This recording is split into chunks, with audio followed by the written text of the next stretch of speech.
Uyu munsi habayeho umuhango wo gusezera bwa nyuma Papa Francisco cyangwa se umushumba mukuru wa Kiliziya Gatulika, akaba nyir'ubutungane Papa Francisco. Akaba rero ari umuhango watangijwe n'igitambo cya misa cyari kiyobowe na karidinali mukuru w'abakaridinali ariwe Giovanni Battista. Akaba rero ari igitambo cya misa cyabaye, ariko mbere y'igitambo cya misa hakaba habayeho gutambagiza uyu Papa Francisco umubiri we, gutambagiza. Murabona ku mafoto kuri sikirini zanyu hariho amafoto agaragaza umutambagiro. Bamanje gutambagira ndetse hagati y'abakaridinali bose nabo bahagaze hamwe, bamanza gutambagiza rero umubiri wa Papa Francisco. bari bawuhetse barawutambagiza. Rero uyu muhango akaba ari umuhango witabiriye n'abantu bakomeye cyane. Abakuru benshi b'ibihugu bari bahari, ndetse hakaba harimo abakuru b'ibihugu bakomeye cyane twavuga nka Trump, twavuga nka Macron, twavugamo nka Zelensky perezida wa Ukraine, na Trump perezida wa Etats-Unis d'Amerique cyangwa se Leta Zunze Ubumwe za Amerika, ndetse na Macron perezida w'Ubufaransa. Akaba rero ari umuhango wabayeho, ndetse ari umuhango witabiriwe n'abantu benshi cyane bagera mu bihumbi 200. Murumva nimba satelite yerekanye abantu bagera mu bihumbi 200, ni abantu yerekanye bakeya, bashobora kuba banarenga. Ababibonye neza bavuze ko barenga ibihumbi 200. Numva rero ni umuhango wabayeho, ndetse wari witabiriwe n'abantu benshi cyane. Abakuru b'ibihugu kuko bari bahari nabo barengaga 50. Mwumve abaperezida b'ibihugu barenga 50, ndetse n'abakaridinali bagera muri 250 bari bahari, hamwe na karidinali wacu Kambanda nawe yarariyo. Papa rero Francisco uyu munsi yaherekejwe ku mugaragaro, kuko murabizi ko hari hamaze iminsi 5 bari gusezera ku mubiri we. Murabona umubiri we wari uri mu isanduku bari kuwusezera. Uyu munsi rero nibwo habayeho gahunda yo kurekeraho iri joro, nibwo barangije guherekeza Papa Francisco bamusezeraho, abakristo bamusezeraho cyangwa se n'izindi nshuti ze. Uyu munsi nibwo hari kubaho umuhango wo kumushyingura, noneho mu cyubahiro bakamusezera bwa nyuma, bamushyingura nyine iwabo wa twese, niko twavuga ko n'ahantu urupfu buriya nicyo kintu gihuza abantu bose. Nuko rero ubwo karidinali mukuru niwe wasomye misa, igitambo cya misa imbere y'abantu bose bari bahari, kuko hari abantu benshi. Habayeho umuhango wo guherekeza, ariko hari abantu benshi cyane. Karidinali mukuru rero niwe wari uwuyoboye.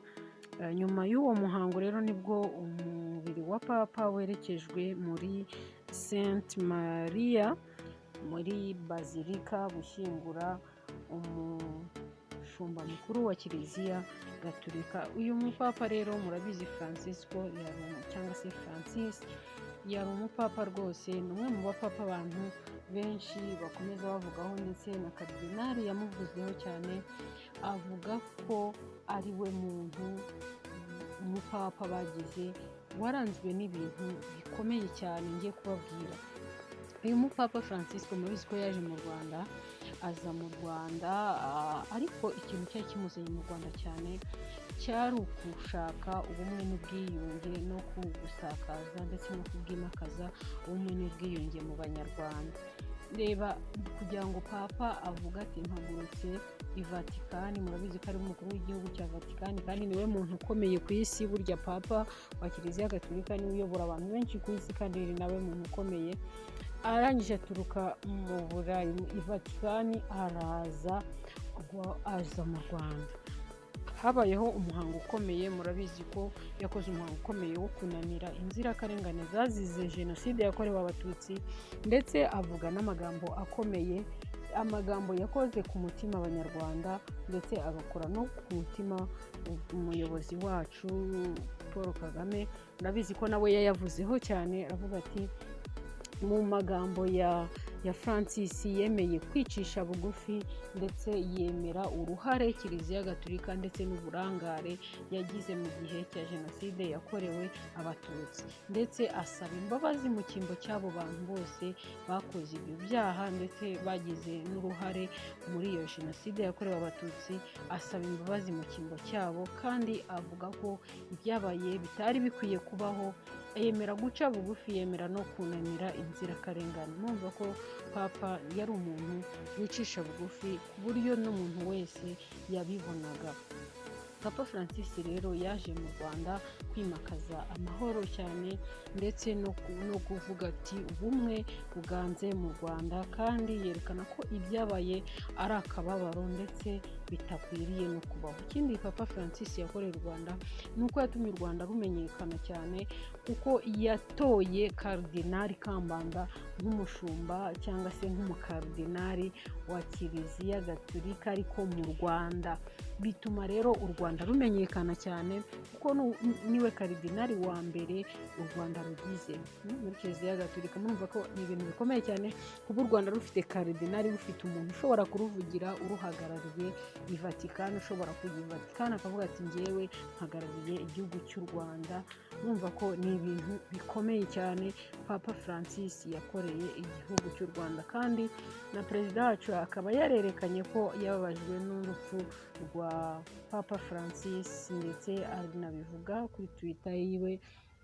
Rwose rero twavuga tuti Papa Francis aruhukire mu mahoro, kandi Imana yakoreye izakomeze kumugirira neza. Ubwo rero mu bindi bintu twavuga kuri Papa Francis ni uko ari umuntu wakunze kwicisha bugufi cyane ndetse no gusakaza amahoro. Twavuga nk'ikintu yakoze Papa Francis, hari ibintu byinshi yagiye akora bigaragaza ko yicisha bugufi, nko kuba yarakundaga koza ibirenge by'abantu by'abepiskope mu gihe Pasika yegereje, akoza ibirenge ndetse kandi agakunda no gufasha abakene cyane. Hari imirimo myinshi yagiye akora yerekana ko ari umuntu wicisha bugufi, nko kuba rimwe na rimwe yarangaga ko agira abakozi benshi n'abagaragu benshi bamukorera mu gikoni, nawe rimwe na rimwe akagira uruhare mu kubyikorera. Ni ibintu bigaragaza ko yari umuntu ukunda kwicisha bugufi, ndetse kuba yaremeye kujya muri ziriya nzu ziciriritse hariya yarari kuba muri Keza Santa Marta, akaba ari ahantu yarahagiye nk'ikimenyetso cyo kwicisha bugufi. Uyu mupapa akaba ari umwe mu bapapa baragaragaje kwicisha bugufi cyane, kuko no mu gihe yavugaga urupfu rwe yavuze ko bazamushyingura mu isanduka imwe gusa.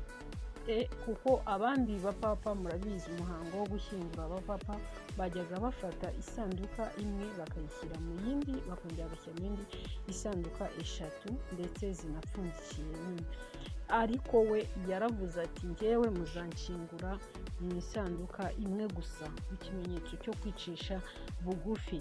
Ikindi kintu bakomeza bavugaho cyaranze Papa Francis ni uko amafaranga menshi yabaga agiye kumukoreshwaho cyangwa se bari bukoresha imihango yo kwishimisha ndetse n'ibindi birori, bavugaga ati mugabanye andi mafaranga cyangwa se ibindi bintu tubikorere abakene, kuko n'abakene nabo bakeneye kwitabwaho. Ibyo rero akaba ari ibintu byaranze Papa Francis, ubuntu cyane cyangwa se ubumuntu ndetse no kwicisha bugufi, tutirengagije ko yaranzwe no gutera amahoro hanze mu bantu ndetse no kuyasakaza, akabwira abantu ati mutange amahoro, mworoherane, ubworoherane, mwiyunge, mubane neza. Ibyo ni ibintu byose Papa Francis azagenda yibukirwaho ndetse ibintu bitazava mu mitima y'abantu.